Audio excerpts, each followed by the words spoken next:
प्यारे बच्चों, good morning.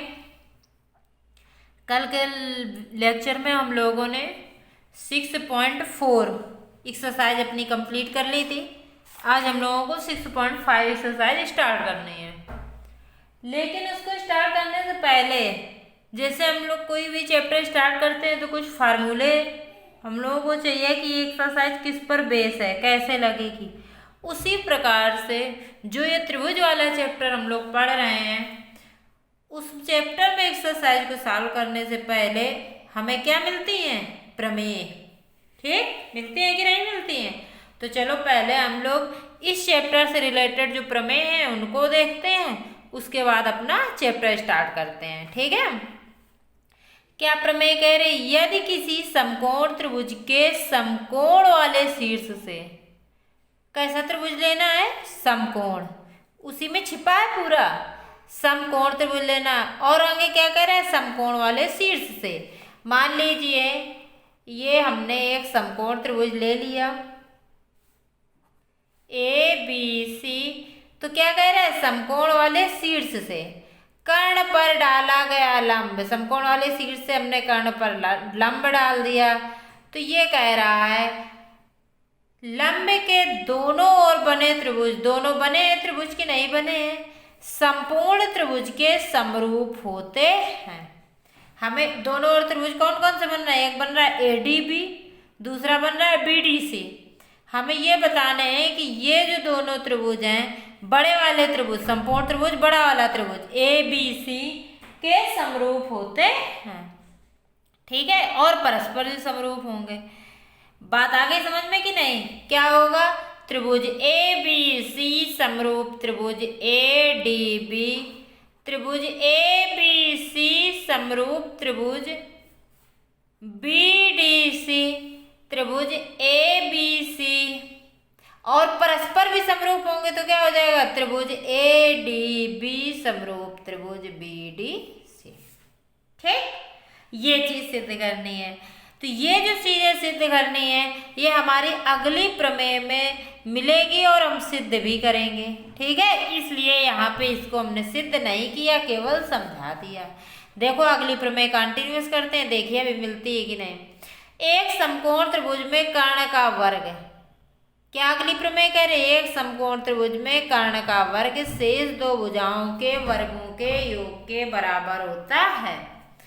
ये कुछ और भी है, ये क्या है? ये कुछ और भी है। अगर गौर करें तो क्या है? ये पाइथागोरस प्रमेय है। बात आ रही समझ में कि नहीं? ये कौन सी प्रमेय है? पाइथागोरस प्रमेय, कि कर्ण का वर्ग शेष दो भुजाएं, शेष दो भुजाएं कौन सी बचती हैं? लंब और आधार, उनके वर्गों के योग के बराबर होता है। देखिए इसमें हमारी पिछली वाली भी सॉल्व हो जाएगी, ये तो सॉल्व ही होगी। क्या दिया है? एक त्रिभुज ABC, कैसा दिया है? समकोण। समकोण कौन सा है? B कोण, तो कोण B समकोण। ठीक, सिद्ध क्या करना है? कर्ण का वर्ग 90 के सामने वाला कर्ण होता है। AC स्क्वायर बराबर AB स्क्वायर धन BC स्क्वायर। ठीक, रचना क्या की हमने? रचना की B से D, क्योंकि दो छोटे त्रिभुज बनाएंगे, उसी से हमें रिलेट करना, कोरिलेट करना है। तो BD लंब AC। ठीक, हल। अब ये हमने यहाँ समरूप लिख दिया, ये लिखा कैसे? देखो कैसे लिखा। त्रिभुज ABC व त्रिभुज, यहाँ से स्टार्ट करेंगे क्वेश्चन, त्रिभुज ADB में समरूपता सिद्ध करनी है। देखो कोण A दोनों त्रिभुज में है कि नहीं है? कोण A बराबर कोण A उभय निष्ठ। ठीक, कोण ABC बराबर कौन सा कोण हो जाएगा? ADB, कितने का होगा? 90 का। क्यों? क्योंकि ये लंब है। मिल गई। कौन सी समरूपता मिलेगी? AA समरूपता से, या कोण कोण समरूपता से। क्या हो जाएगा? त्रिभुज ADB समरूप ABC। पहले इसको नोट करेंगे, फिर यहाँ से कंटिन्यूअस करेंगे। कैसे समरूप हुआ समझ में आ गया कि नहीं? इसी प्रकार जब ये त्रिभुज लेंगे तो कोण C उभयनिष्ठ हो जाएगा। कोण ABC बराबर कोण BDC 90, फिर समरूपता। तो अब ये वाली प्रमेय हो गई कि नहीं हो गई? जब ये समरूप है तो प्रमेय क्या होता है? प्रमेय आधारभूत समानुपातिकता प्रमेय से क्या होता है? आधारभूत समानुपातिकता प्रमेय से इनकी संगत भुजाओं का अनुपात समान होता है, तो AD अपॉन AB बराबर AB अपॉन AC। पहले छोटे वाले त्रिभुज की भुजाओं का अनुपात, फिर बड़े वाले त्रिभुज की। क्रॉस मल्टीप्लिकेशन यानी त्रियक गुणा। AD इंटू AC बराबर क्या हो जाएगा? AB दो बार है तो AB स्क्वायर, समीकरण ए। बात आई इतनी समझ में कि नहीं आ गई? अब ये वाला छोटा वाला और बड़ा वाला ले लेंगे त्रिभुज BDC व त्रिभुज ABC में, फिर उसी तरीके से समरूप होगा, इसीलिए इसी प्रकार लिख दिया हमने। इसका अनुपात लेंगे CD अपॉन CB यानी BC बराबर BC अपॉन AC, लिख दिया वही प्रमेय से,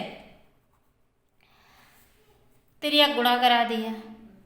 समीकरण 1 व 2 दोनों समीकरणों को जोड़ने पर, क्यों? क्योंकि हमको भुजाओं का वर्ग लाना है।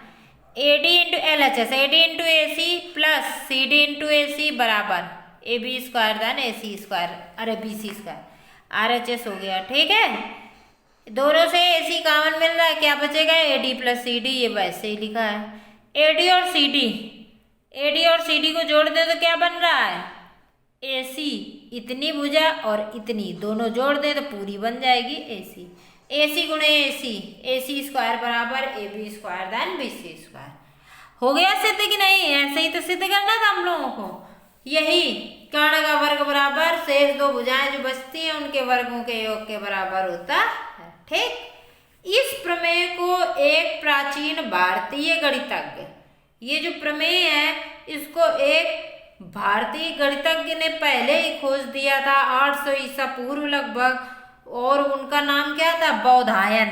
क्या नाम था उनका? बौधायन। तो इसी पे इसको बौधायन प्रमेय भी कहते हैं। ठीक, ये भी नाम हम लोगों को पता होना चाहिए। उनकी लैंग्वेज थोड़ी बदली थी। लैंग्वेज क्या बदली थी? किसी आयत का विकर्ण। अब कोई आयत अगर लेते हैं हम, आयत की कहानी क्या होती है? सम्मुख भुजाएं बराबर होती हैं तथा चारों कोण कितने कितने के होते हैं? 90 के। तो जब आयत का अगर विकर्ण खींच दें तो विकर्ण क्या बन जाएगा? समकोण त्रिभुज बन जाएगा कि नहीं? इसीलिए कहा गया आयत का विकर्ण स्वयं से उतना ही क्षेत्रफल निर्मित करता है जितना उसके दोनों ओर भुजाओं यानी लंबाई और चौड़ाई से मिलकर बना होता है। तो इसका वही अस्तित्व हो गया लंबाई गुणा चौड़ाई करने पर। ठीक, बात आ गई समझ में? स्वरूप बदला था, इन्होंने समकोण त्रिभुज को अलग करके इतना स्पष्ट दिखा दिया और इन्होंने अपना ये बता दिया। ठीक, चलिए अब आगे कंटिन्यूअस करते हैं इसी से रिलेटेड जो क्वेश्चन है अगली एक्सरसाइज अपनी 6.5। पहला क्वेश्चन क्या कह रहा है उसमें देखिए, कह रहा है निम्नलिखित में से कौन से त्रिभुज, कुछ त्रिभुजों की माप दी हुई है, हमें उनका निर्धारण करना है कि ये समकोण है कि नहीं है। अगर समकोण है तो फिर कर्ण भी ज्ञात करना है। देखिए एक छोटा सा उदाहरण, जब कोई समकोण होता है तो कर्ण कैसी भुजा होती है? कर्ण का वर्ग यानी कर्ण सबसे बड़ी होती है कि नहीं होती? लंब और आधार छोटी होंगी, कर्ण क्या होती है? सबसे बड़ी। ठीक, उसी को अब हम ध्यान रखते हुए ये जो सॉल्व करेंगे तो इसमें क्या करेंगे? जो सबसे बड़ी भुजा है उसका वर्ग करेंगे, बराबर जो दोनों भुजाएं बचती हैं उनका वर्गों का योग। एक प्रकार से हम पाइथागोरस प्रमेय लगा रहे हैं जो हम सॉल्व करके आए। अगर ये बराबर आ जाए लास्ट में तो ये है समकोण त्रिभुज, नहीं तो नहीं है। 25 का स्क्वायर 625, 7 49, इसका 576, 24 का स्क्वायर 625 इक्वल टू, ठीक है 625। दोनों बराबर आ गए कि नहीं? जब दोनों बराबर आ गए तो अतः यह समकोण त्रिभुज है। क्यों? क्योंकि कर्ण का वर्ग बराबर लंब स्क्वायर था। अब कर्ण का निर्धारण, तो कर्ण क्या हमने लिए? सबसे बड़ी भुजा ली है, अतः कर्ण बराबर 25 सेंटीमीटर। बस इतना कर्ण।